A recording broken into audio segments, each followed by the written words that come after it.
BPSC TRE 4.0 के vacancy को लेकर जो तमाम अटकलें चल रही थी उस पर विराम लग चुका है और फाइनली जो है सामान्य प्रशासन विभाग ने बीपीएससी को अधियाचना दे दी है और नोटिस भी बीपीएससी ने जारी कर दिया है कि अब वैकेंसी निकालेंगे। लेकिन कब तक में वैकेंसी निकल सकती है? क्या सीटेट अपियरिंग सीटेट वालों को जो सीटेट का एग्जाम दिया है उसको मौका मिलेगा कि नहीं मिलेगा? डीएलएड बीएड वाले जो अपियरिंग वाले लड़के हैं उसको मौका मिलेगा कि नहीं मिलेगा? 16 को जो आंदोलन होना था क्या वो होगा कि नहीं होगा? और बड़ी बात ये कि जो वैकेंसी की संख्या है उसको लेकर जो तमाम तरह के सवाल हैं कि क्या उतना ही रहेगा जो 46,000 की बात चल रही है वो रहेगा या फिर वैकेंसी बढ़ाया जाएगा, ये वाली बात होगी। कंप्यूटर शिक्षक की बात थी और म्यूजिक की। ये तमाम तरह के बहुत सारे सवालात हैं, हम जानने की कोशिश करेंगे। करियर बिल वाले प्रियांशु सर हमारे साथ हैं, सर से बातचीत करेंगे। सर बहुत शुक्रिया बातचीत करने बहुत के बहुत लिए। धन्यवाद। सर सबसे पहले आप जो ये वैकेंसी देख रहे हैं, तमाम तरह की चीज़ें हुई, बहुत सारे आंदोलन हुए, इलेक्शन से पहले भी हुए, वैकेंसी नहीं मिला, फाइनली वैकेंसी की बात चलने लगी और अब बीपीएससी को अधियाचना भी भेज दिया गया है। पूरे वैकेंसी को, इस मुद्दे को सर कैसे देख रहे हैं? देखिए, सबसे पहले तो इसमें ये है कि ये जो अधियाचना भेजा गया है, ये एक प्रभाव है कि जिस प्रकार से जो चीज़ें हुई, हुँ, कोई कारण ये है कि 9 तारीख को जो एक आंदोलन था, हुँ, उस आंदोलन में सबसे बड़ी माँग यही थी कि इस चीज़ को जल्दी से किया जाए। हुँ, और उससे बड़े पैमाने पर जो 16 तारीख की तैयारी और थी हुँ, कि मतलब जो सरकार इस चीज़ को नहीं समझ रही है या आयोग इस बात को नहीं समझ रहा है, उसको समझाने के लिए कि भाई जो दे दो, क्योंकि पिछले कई ये बात तो थी विधानसभा के चुनाव से पहले हुँ, कि जो चुनाव से पहले हम 1 लाख वैकेंसी दे देंगे, लेकिन वो लगातार उसकी चीजें अटकती आ रही थी, अटकती आ रही थी, क्योंकि जब चुनाव की बात आती है तो सब चीज ताक पर रख दिया जाता है। हुँ, और अभी ये जो है कि दिया जा रहा है कि हाँ, हम जो यो अधियाचना जो जारी किया गया है उसमें कोई स्पष्टीकरण तो दी नहीं गई है हुँ, कि कब जो है इसका एग्जाम होगा, कब इसकी वैकेंसी निकलेगी। बस ये है कि इसको शांत करा दिया गया, तो कहीं ना कहीं जिस प्रकार से जो आंदोलन किया गया और उसके बाद एक अच्छे खासे आंदोलन की तैयारी करी गई थी, इस बात की भनक उनको लगी, तो शांत कराने के लिए जो है चीज़ों को किया गया है। लेकिन इसमें कई ऐसी कमियाँ हैं, कई नहीं सर, खामियाँ हैं। अधियाचना तो भेज देगी बीपीएससी पर, और बीपीएससी का तो अब काम सिर्फ एग्जाम करवाना है तो वो। कायदे में हुँ, कायदे में तो यही होना चाहिए कि जब आपने ये सारी चीज़ें कर दी, उसमें तैयारी करिए। हुँ, और तैयारी करने में जो सबसे बड़ी बात क्या है, कमियाँ हैं। कमियाँ बहुत सारी ऐसी हैं कि जैसे आप 1 लाख की बात हुई थी, हुँ, आप 46,000 वैकेंसी दे दिए। उसमें भी आपने 1-2 ऐसे जो चीज़ें हैं, स्ट्रीम को आपने साइड कर दिया, जैसे कंप्यूटर वाले को नहीं दिया, म्यूज़िक वाले जो है उन टीचरों को नहीं दिए। हुँ, और स्पष्टीकरण देने में कहीं न कहीं जो चीज़ें हैं कि हमेशा से दिक्कतें आती आ रही हैं। जैसे बीपीएससी टीआरई 3 में भी दिक्कतें आई थी, तो 4 में भी स्पष्टीकरण मिला नहीं है। हुँ, और अब ये है, आयोग का यहाँ पर काम ये बनता है कि जल्दी से इसकी जो है स्पष्टीकरण दे दे, ताकि क्योंकि क्या है ना कि लड़का अभी भी जो है ना, भरोसा टूट गया है उनका। हुँ, और अभी भी क्या है ना कि लड़का पूरी तरीके से इसमें कूद नहीं पाया है, जो तैयारी में नहीं लग पाया है। तो जो भी आपके मन में ये है कि चीज़ों को कि हाँ, करना है तो कब करना है, डेट तय कर दी जाए, हुँ, लड़का अपनी तैयारी करने में लग जाए, क्योंकि अचानक से चीज़ें होंगी तो उनके लिए भी सही नहीं रहेगा। तो मुझे लगता है कि पहले स्पष्टीकरण देना सबसे ज़्यादा अच्छा रहेगा, हुँ। आयोग का भी। और सारी चीज़ स्पष्टीकरण में सारी चीज़ें रहे कि आप कितनी सीट दे रहे हैं, कितनी वैकेंसी दे रहे हैं। हुँ। ये सब कुछ को ध्यान में रखते हुए जल्दी से जल्दी दे देनी चाहिए। जी, बिल्कुल सर, इस बार जो है कंपटीशन का लेवल इस बार आप कैसे देख रहे हैं? क्योंकि इस बार डोमिसाइल भी है और कहीं न कहीं स्टेट वाले ये बच्चे भी शामिल हो रहे हैं, तो बहुत तरह की चीज़ें, क्या कंपटीशन का लेवल सर इस बार देख देख, रहे कंपटीशन का लेवल तो बढ़ने वाला है। मैं हैं? आपको कई फैक्ट ऐसे बता सकता हूँ जिसके आधार पर मैं ये कह सकता हूँ कंपटीशन पिछली बार से ज़्यादा रहना है। हुँ, पहला चीज़ ये है कि जिस प्रकार से अभी आप देखें कि बिहार द्रोह के अंदर जो पेपर जो थे, उसका लेवल ठीक-ठाक हुँ, था। तो बीपीएससी भी अपने लेवल को बढ़ाएगी, पहला रीज़न। दूसरा रीज़न इसका ये है कि ऐसे मान के चलिए कि पिछली बार क्या था कि सभी लोग जितने स्टेट के हैं, समान सबको अवसर मिल गया था। हुँ, अब इस बार क्या है ना कि कुछ अच्छी चीज़ें हैं, कुछ बुरी चीज़ें हैं। हुँ, अब उनको जो अब बच्चों को पता है कि इस बार 85% ही दिया गया है। बिहार के जितने लोग हैं, वो 85% में वो फाइट करेंगे और बाकी 15% में अदर स्टेट वाले आके लड़ेंगे। हुँ, तो कहीं न कहीं ये है कि चलिए, बच्चों को 85% तो दे दिया, लेकिन वैकेंसी ही इतनी कम है इस बार कि वैकेंसी जो कम दिया गया है, इसी कारण से कॉम्पिटिशन का लेवल जो है, ये थोड़ा-सा बढ़ने वाला है। उसके बाद जो नंबर ऑफ क्वेश्चन्स हैं, जो बच्चे सोच रहे हैं कि हाँ, हाँ, इतना ये पढ़ लेंगे, इतना ये पढ़ लेंगे, हमारा एग्ज़ाम हो जाएगा, झटका लगेगा इस बार। अच्छा। हाँ, क्योंकि पूरी-पूरी तैयारी में है बीपीएससी कि इस बार जो क्वेश्चन बनाए जाएँगे, उसको अच्छे खासे बनाए जाएँगे। हुँ, कई जो दाग है, अपने दाग को मिटाने की कोशिश की जाएगी कि बीपीएससी के लेवल के क्वेश्चन अच्छे नहीं होते हैं, वो चीज़ अच्छा बनाया जाए। हुँ, और दूसरी चीज़ मुझे ये लगता है कि इसमें कई ऐसे बच्चे हैं जो पिछला टीआरई 1, टीआरई 2, टीआरई 3 से पढ़ाई करते आ रहे हैं हुँ, हुँ। और उनका सिलेक्शन नहीं हो जी, पाया, या कई अनगिनत कारणों की वजह से उनका नहीं स्टेट हुआ। में इस हाँ, बार इस जुड़ा इस नहीं बार है, जुड़ गया उसके अंदर। 2.5 लाख अ, बच्चे वो। हाँ, तो अब सोचिए 2.5 लाख बच्चे उसमें कूद रहे हैं सीधा-सीधा, हुँ, वैकेंसी कितनी है, कम है। उसके बाद क्या है कि लगातार रेलवे में भी नौकरी की कमी थी, हुँ, एसएससी में नौकरी की कमी थी। मतलब एक तरीके से कहूँ मैं कि बिहार में अब जैसे आप देखेंगे कि 10+2 का या सीजीएल 4 का वो भी रुका हुआ है, तो सारे लड़के जो तैयारी कर रहे हैं ना पैरेलल में सब कुछ तैयारी करता है वो स्टेट भी देता है। और इस कारण से क्या है ना कि सारे अभ्यर्थी इसमें कूदेंगे, और कूदेंगे तो फिर उनसे लड़ने का एक ही तरीका है कि अपनी तैयारी को मजबूत रखिए आप। तो लेवल मुझे लगता है कि पहले से हम ये उम्मीद करके चल रहे हैं कि टीआरई 1, टीआरई 2, टीआरई 3 से टीआरई 4 का लेवल बेहतरीन रहेगा। ये मतलब अगर लेवल बेहतरीन रहेगा तो सर कट ऑफ को क्या देख रहे हैं? पहले दूसरे स्टेट वाले भी आकर फाइट करते थे। 2-4 फैक्टर अगर देखा जाए तो कहीं न कहीं इस बार सीट भी कम किया, स्टूडेंट ज़्यादा होंगे, तो कट ऑफ कहाँ नीचे कि ऊपर? कट ऑफ तो ऊपर, देखिए कट ऑफ हमेशा ऊपर जाएगा हुँ, हर बार। देखिए कहीं ना कहीं इस बारे में समझना पड़ेगा कि अब 3 एग्जाम हो चुके हैं। हुँ, अब ये भी नहीं कह सकते कि कैसा पेपर है, पहली बार हो रहा है, बच्चों को पता नहीं है। अरे आप बैठे हुए हैं, लड़का जो है, जो मान के चलिए कोई लड़का तैयारी करने वाला तो वो शांत बैठा है, दूसरा लड़का वो शांत थोड़े बैठा है। बिल्कुल। हर जगह की जो कमी है यहाँ पर पूरी होगी।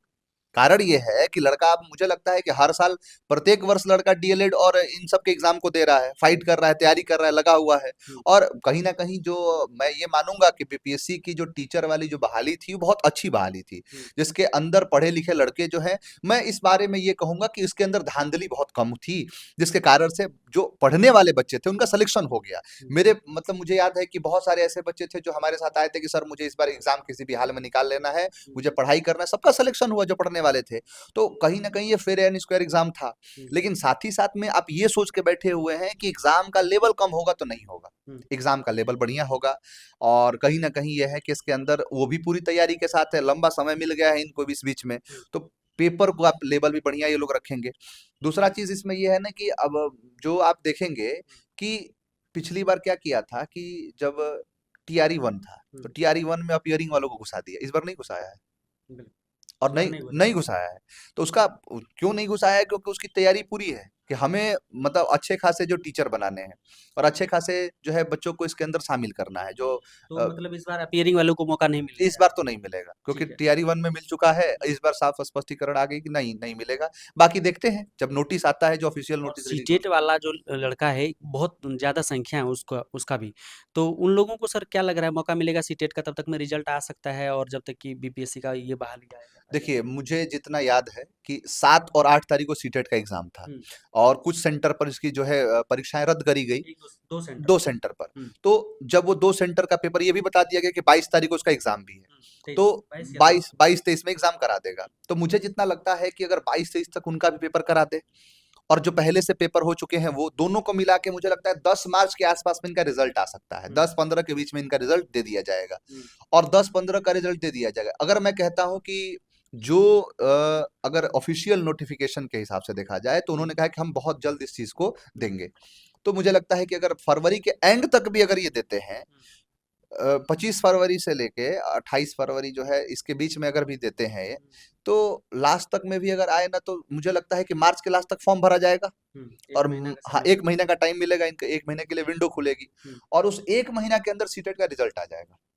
तो ये भी है, कंपटीशन यहाँ से भी तो बढ़ेगा, हुँ, क्योंकि सीटेट वाले सारे लड़के कूदेंगे इसके अंदर। हुँ, तो आप ये कहाँ सोच के बैठे हैं कि जो लेवल इस बार कम रहना है, कंपटीशन का लेवल डाउन है? कट ऑफ ऊपर रहेगा, क्वेश्चन का लेवल हाई रहेगा, और किसी भी हाल में ये बात तय है कि कम पढ़ने वालों का सिलेक्शन नहीं होगा, अच्छा। पूरी मतलब तरीके से। सीटेट वालों को भी मौका मिलने जा रहा है। हम मुझे जैसे यहाँ पर अगर देखा जाए कि समय पर ये रिजल्ट दे दिया जाएगा, हुँ, और मुझे जितना लगता है कि जो आयोग है इस बारे में भी सोच रही होगी कि इस बार सीटेट का एग्जाम जो है चला, तो हुँ, सीटेट के एग्जाम को क्लियर करके ही सारी चीजें दे दी जाए, सारी तरीके से चीजों को रख दिया जाए कि वो बच्चे भी इसके अंदर आ जाएं, क्योंकि इसके लिए बाकी सर एलिजिबिलिटी है। वैकेंसी की जो संख्या है इसको लगता है आपको कि बढ़ाई जानी नहीं, चाहिए? बढ़ाने जानी चाहिए ही। हुँ, जहाँ हम उस बिहार की बात करते हैं, जहाँ आपने 100 में से 85% आपने कह दिया कि सिर्फ बिहार के जो बच्चे हैं, बिजार बिहार के जो अभ्यर्थी हैं, वो इसका जो है इस एग्ज़ाम को देंगे। हुँ, तो आप कहीं न कहीं बिहार की भलाई के बारे में अगर सोच रहे हैं, तो आपको संख्या भी तो बढ़ानी पड़ेगी, क्योंकि बहुत सारी कमियाँ हैं। हुँ, आप देखेंगे कि जो है मतलब एक तरीके से अगर डेटा को आप अगर रीड करें, तो 26,000 तो पद तो सिर्फ कंप्यूटर साइंस के जो बच्चों का खाली है। हुँ, जो कंप्यूटर साइंस के जो टीचर बनने जाने चाहिए, हमारे जो जिस एआई की बात करते हैं, जिस हम उस देश में रहते हैं कि जहाँ पर हम अभी कॉम्पीट करने की कोशिश कर रहे हैं कि हम बढ़ाएँ, हम अपनी एआई टेक्नोलॉजी को स्ट्रॉन्ग करें, अपने कंप्यूटर की दुनिया को स्ट्रॉन्ग करें, और हमारे बिहार के अंदर जो शिक्षक 26,000 शिक्षकों की कमी है, तो पढ़ाएगा कौन? अमेरिका से आके पढ़ाएँगे। हमें ही तो सोचना पड़ेगा उनको कि जो पद खाली हैं उनको भरा जाए। अब सरकार कह रही है क्या कि हम अगला बार सोचेंगे, अरे इस एक वैकेंसी में करने में क्या दिक्कत है? आपको जब वैकेंसी देना ही है, जब आप बाद में जो 26,000 पद खाली हैं उनको भरना ही है। आप सरकार ने तो ये कहा है ना कि हम इसको बाद में एक और वैकेंसी दे देंगे। अरे बाद में क्यों करना है? कल करे सो आज करे, आज करे सो अब। अभी जब तैयारी आपकी चल रही है, जब आप 44,000, 45,000, 46,000 बच्चों अभ्यर्थियों का आप जब एग्जाम करा सकते हैं, तो 26,000 जोड़ने में क्या आपको जा रहा है? और आप 1 लाख, अगर 1 लाख बच्चों से अगर आप एग्जाम नहीं करवा पा रहे हैं, तो फिर आपकी तैयारी कैसी है? क्या आप इतने योग्य नहीं है कि आप 1 लाख बच्चों का एग्जाम करवा दें? आयोग आपकी इतनी स्ट्रांग नहीं है कि 1 लाख अभ्यर्थियों का एक बार चयन करवा दें? जो बाद में करना चाहते हैं वो अभी कर सकते हैं, इसी वैकेंसी में कर सकते हैं। तो ये झुंझुना देने से कुछ थोड़े होगा। लड़का क्या करेगा? 44,000 बच्चे में क्या आके करेंगे? यहाँ यहाँ की आबादी करोड़ों की है। यहाँ का बेरोजगारी दर निकाल के देखेंगे तो करोड़ों में आप जो है बेरोजगार घूम रहे हैं। रेलवे उनको पूछ नहीं रहा, एसएससी उनको पूछ नहीं रहा। राज्य सरकार से भी तो उम्मीद कुछ है। अब उसके अंदर भी बच्चे नहीं जाएंगे तो फिर किस तरीके से काम होगा? तो मुझे लगता है कि इसके अंदर जोड़ देना चाहिए उसको। कंपटीशन भी बहुत टफ होने वाला है इस बार और सीट इतनी कम है। राकेश यादव सर बिहार आ गए हैं, कैरियर बिल बिहार आ गई है। इस बार टीआरई वाले बच्चों के लिए कर रहे हैं। बहुत बड़ा, मतलब हम ये कह रहे हैं, आपको जवान हम देते हैं कि इस टीआरई वाले वैकेंसी में राकेश सर पढ़ाएंगे। अच्छा। मतलब सर का क्लास चलाना अनिवार्य है। हाँ। मतलब पूरी तरीके से मैं कल ही सर से मिल के आया, तो सर भी इस चीज से परेशान है कि बिहार के अंदर जो है चीजों को किस तरीके से वैकेंसी लगातार जो है नहीं आ रही है हर चीजों की। जो अटकने अटकी हुई है, अटकती जा रही है। एक एग्जाम का फॉर्म ये उम्मीद हो रहा है कि इसका एग्जाम होगा, तब तक पता चला कि नया डेट बढ़ गया, फॉर्म भरने का डेट बढ़ गया। राकेश यादव सर टीआरई वाले बच्चों को खुद पढ़ाएंगे। राकेश सर का क्लास टीआरई वाले बच्चों के लिए चलेगा, ये उनका कमिटमेंट है, ये उनका वादा है। कब से शुरू कर रहे हैं सर? बहुत जल्द। हम तो इंतजार में है कि हम लोग जानते हैं, हम लोग टीचर हैं, हम लोग खुद चाहते हैं ना कि वैकेंसी आए, बढ़िया से पढ़ाए बच्चों को, लड़कों का रिजल्ट करवाएं। एक अलग सा सुकून मिलता है, क्योंकि अब जैसे क्या है कि सिर्फ हम इस बारे में बताते हैं, लड़का सिर्फ डिमोरलाइज नहीं है, टीचर भी जो डिमोरलाइज हो जा रहे हैं।